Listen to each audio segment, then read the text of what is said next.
Welcome to Nana's. I'm Shelly Carlson, Nana, and I'm glad you're here. We're going to do some experimenting with watercolor. We're going to have some fun watercolor ideas that came from an art day that I had with my granddaughter.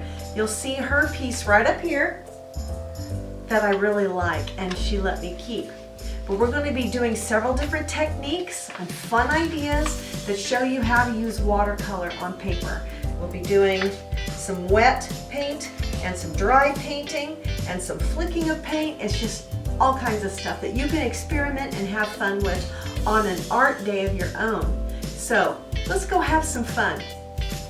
A while back I had an art play day with my granddaughter, and we did watercolor. That's what she wanted to do. So we experimented and had fun just doing all kinds of things, and we practiced some fun watercolor ideas that I wanted to show you today. We're going to need some watercolor paper and of course some watercolors. I'll be using my watercolors that come out of my tray here, which is what we used that day when she was here. But you can just use praying watercolors or whatever that you have, which is just fine as well. We'll need some watercolor brushes and a pencil. I'm going to probably use, she used some magic marker, some permanent marker, and we'll be practicing using a straw and a toothbrush. Can you believe it?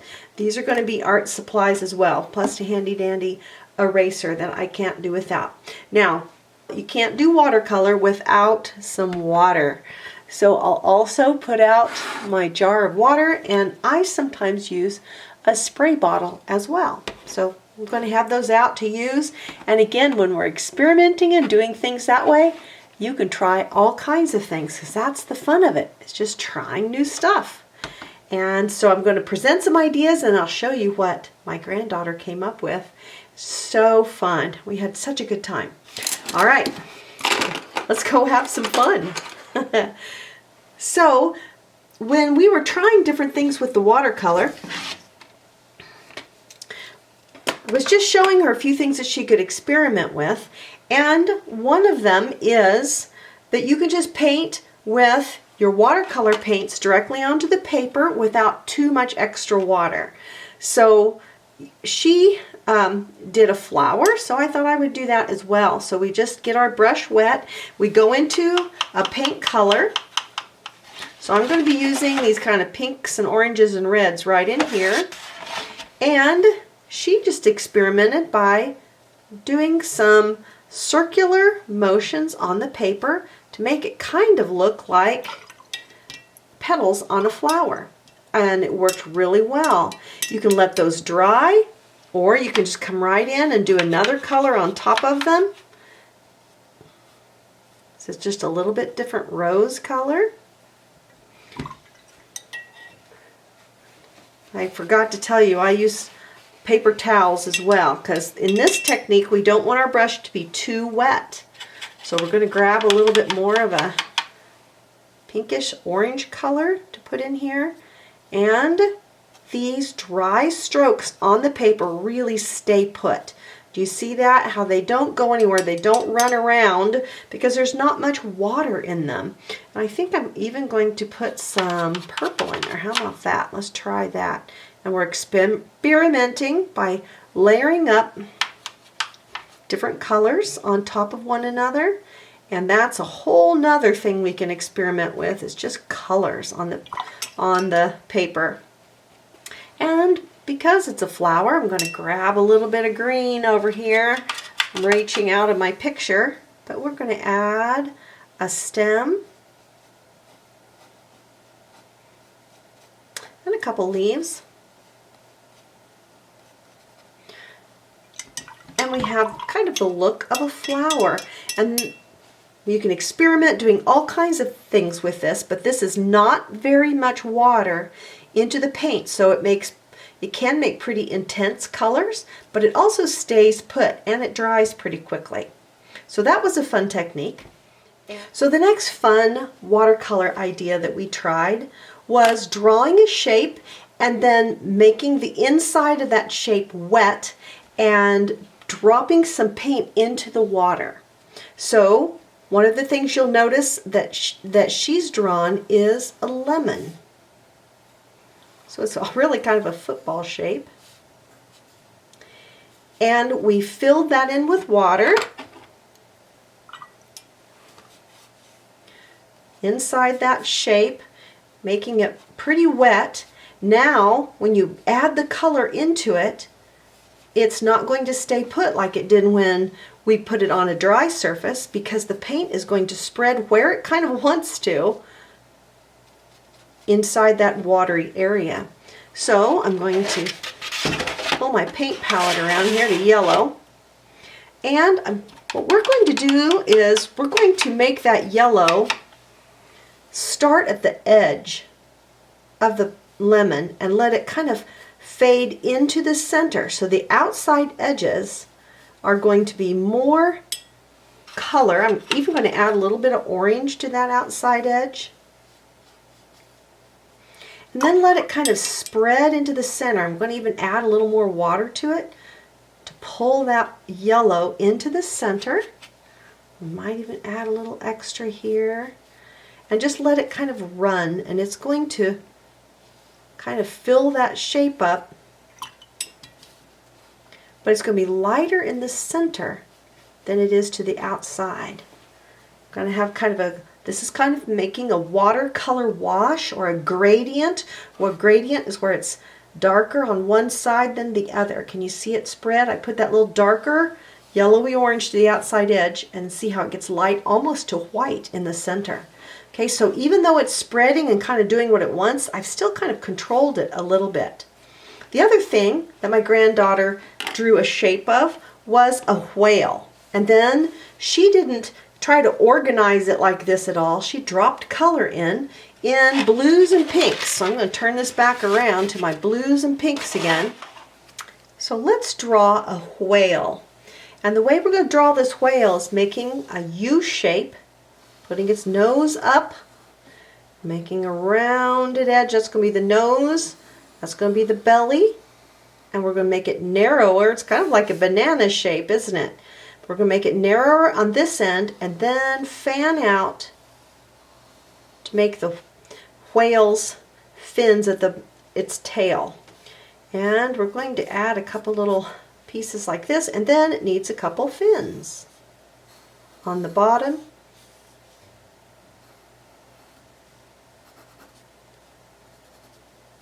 There we go, there's our whale. Some of them have kind of a belly on them. Okay, now we're going to wet the center of this whale again, but this time instead of just adding the paint to the outside edge like I did on the lemons and doing this fading gradient, and if you need to clean your water, you can. This isn't too dirty yet, but it's a little bit yellowy looking. Oops, I got out of the lines a little bit. That's okay. We won't worry about it too much. And we're using plenty of water. So it's good to have watercolor paper so that it does not curl up. If you use regular printer paper, it doesn't work very well. It's just not heavy enough paper to take that much water. And even this isn't the best. This isn't heavy watercolor paper. This is for all medium, including paints, but it's kind of curling a little bit. Okay, so we're going to try taking different colors and just dropping them in and seeing what they do in that water. I think it's kind of fun. It's kind of pretty. We can move them around a little bit if we want, but we're kind of just letting the water do what it wants to do. I'm going to take some other colors and let them just dot into the whale. Just to experiment. See what kind of effect this will have. I'm not really drawing my brush off very much. Let's grab some of this pink over here and add that in. These colors look really nice together, the pinks and blues and purples.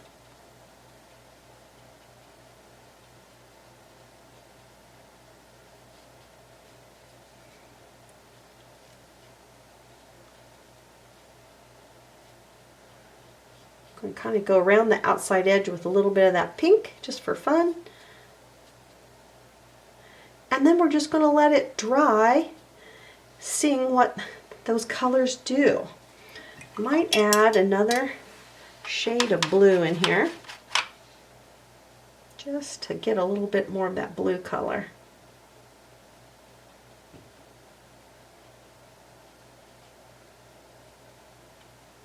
There. Now, Mr. Whale, we're going to let you dry.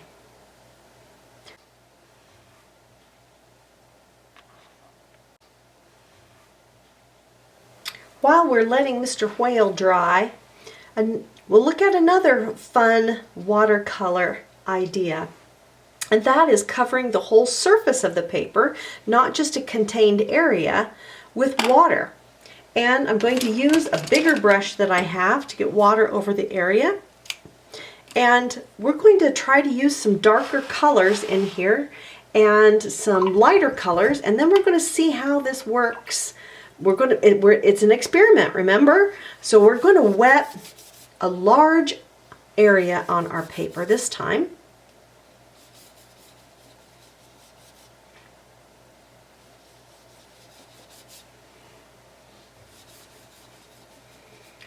And you can't really see this, probably. Maybe you can see that it's shiny, but I'm getting quite a bit of water, and my larger brush makes this so much easier, because it really can move over the surface and add a lot of water to a bigger area instead of my smaller brush.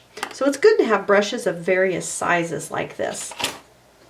Then when we're done, I might just go ahead and use this big brush again.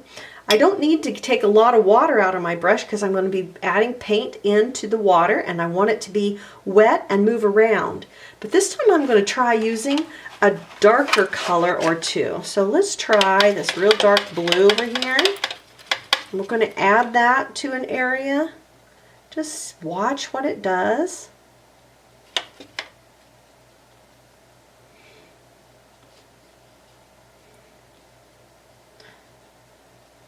I'm going to give you a hint that I'm going to do something water oriented that my granddaughter did that I liked really well. But you can use any colors you want. See how it just kind of goes out into the water? It kind of does its own thing. Then we're going to go back and we're going to grab a couple of these really yellowy colors. Let's add those in. I'm going to get some water.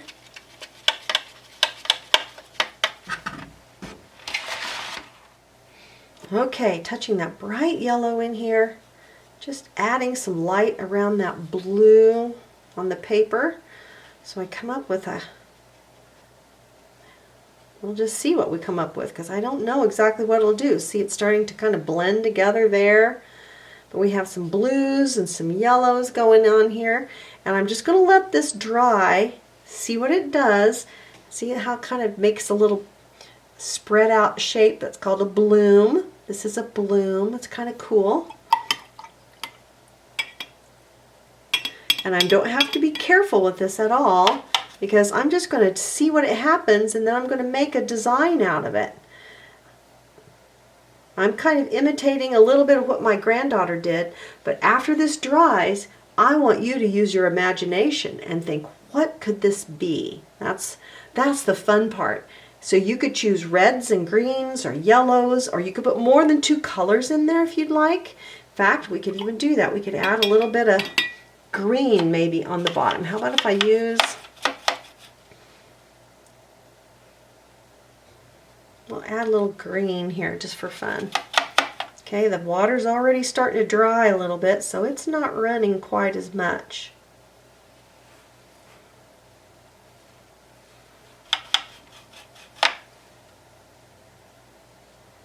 Alright, we're going to just let that dry. Always clean your brushes in between colors, that way it keeps your colors more true.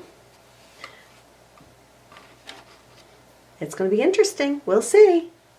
So let's keep experimenting with our painting. We found some fun watercolor ideas here with the dry brush, making kind of this little flower type of thing. You can make anything you want out of it. That's just what I happen to choose to do here. And filling the inside of a shape and making the color darker on the outside and letting it move in, and also then filling in the shape and just dotting the colors in. So we end up with this cool whale. He's not completely dry, but pretty close. So let's look at a couple things we can do on top of this. So you can, either before you do your painting or afterwards, use a permanent marker if you would like to do a little bit of outlining on the shape.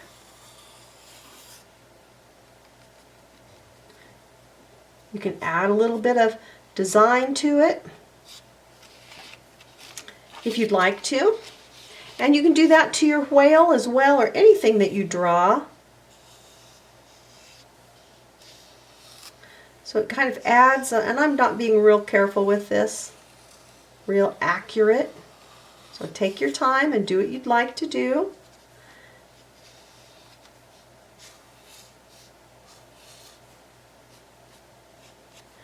And it makes it kind of pop, which I think is kind of cool. I'm not going to do anything to my flower, but doing some black outline is fun, and I'm just using a Sharpie on there. And you can do this before you paint, or you can do it after you paint, and it needs to be pretty dry. The Sharpie does not like to be in water. So we're going to use a toothbrush to get a little paint, and then we're going to flick that paint onto the surface using our thumb across the surface of this toothbrush, and it will flick paint down onto the paper, which makes a really neat effect. So I'm going to get my toothbrush wet, and I'm going to use some of this blue paint. Now you need to have a protected surface under here because it can go lots of directions you don't expect. Can you see the flicked paint on top of here? It almost looks like air bubbles and water. It's getting on my lemon too, but I'm not going to worry about it. And it gets on top of the whale, so I think it looks a lot like water. Isn't that cool? Now you can use this effect a lot of different places. Like it looks really good on top of a grassy area. Whoop, I just dripped paint on top of there. That's a happy accident. That's a big bubble right there, I guess, huh? I can do that, or I can just take my handy dandy paper towel and kind of soak it up. But I don't worry about things too much like that. So see that cool effect that it does on there? I like that effect. I use that pretty often. But do make sure you have a protected surface underneath. We have some pretty cool blending of this wet technique that we used with watercolor here. And it's kind of blurring together and it's drying more. But we're going to put another technique on top of this. So it's still going to be drying here, but we're going to take some purple. Let's see if I can turn my art palette around here. I'm going to take some purple and I'm going to make some blobs of color on there. And then I'm going to use a straw to blow that paint and see if it'll kind of go in a direction. I can't control exactly what the direction is, but I would like it to kind of go up or around the painting. So let's give this a try. I'm going to use my big brush, I think. Get some water in there and get some purple paint. Maybe this one or maybe this one. I like that a little bit better. Alright, so I'm going to put some big watery blobs of that paint on here, best I can.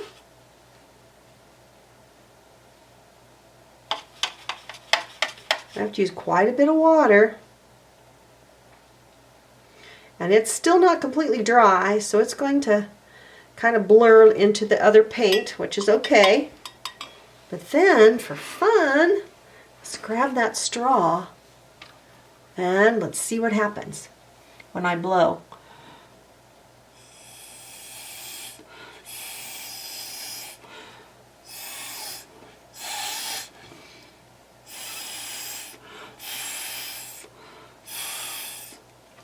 Hey, that's kind of cool, isn't it? How about this one? And this one.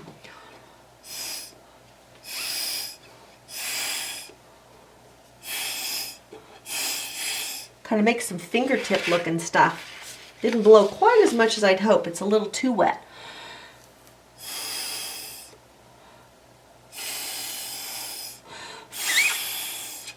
There we go.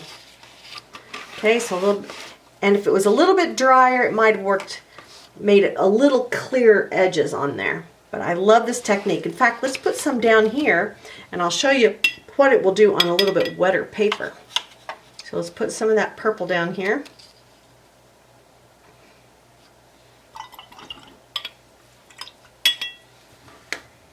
And then blow on the dry paper, and you'll see the difference.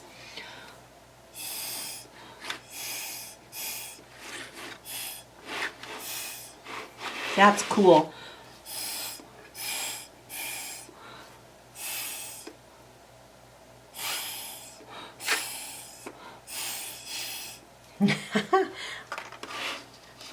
Kind of has fingertip looking things, which is kind of neat. This was pretty wet, so you don't see these lines on there like this. This is what I kind of want.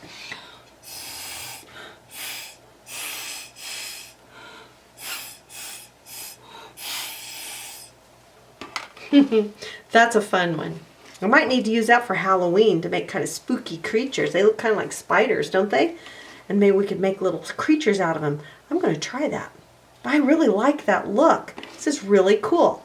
Okay, time out. We're going to let this dry, and then we'll be back to see what we can do with it. So what do you think this looks like to you? It has, we can turn it any direction that we want to play with it. But I'm going to kind of do a little bit what my granddaughter did, just so that I can show you hers afterwards. She saw those colors and thought of kind of ocean type things with a jellyfish. It's with maybe one of these dark shapes being a jellyfish, with some tendrils coming down.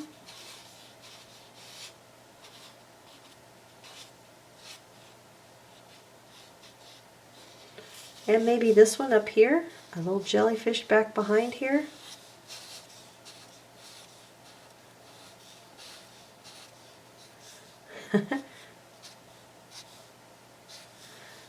Kind of ocean-like. She made hers into a card then, which I thought was a really good idea. That you could give to somebody for fun, but you could make this into anything you wanted. So we definitely had some watercolor fun ideas, and I hope that you learned something, but more than that, I hope that you just have fun experimenting, because you can do things on top of these and mix these techniques. Like we used that wet technique, dropping the paint in, and then we did the toothbrush flicking of paint on top. And you can do the dark line on top, but you could also do some painting on top of here. I'm going to move the second sheet here. You could do some dry painting on top of here. This is not a baseball, but if it was, you could paint with some dry strokes. That was too dry. You could paint the seams on your baseball. I think they're red.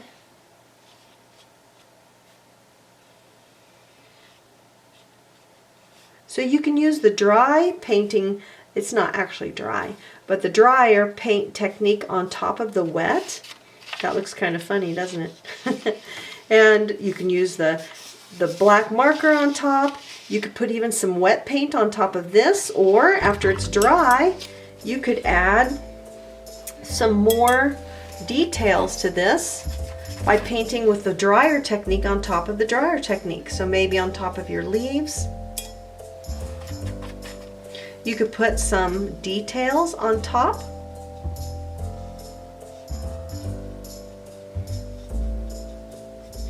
However you want it, and you could keep adding new techniques. And this is what is so fun about an art fun day, is you could just experiment and try new things. And it's okay if it turns out, and it's okay if it doesn't, because you'll learn something new. But watercolor paint does exciting different things depending on how you put it on the paper. Come on over to Welcome to Nana's, and I have lots more watercolor and other craft ideas. Come and join the fun.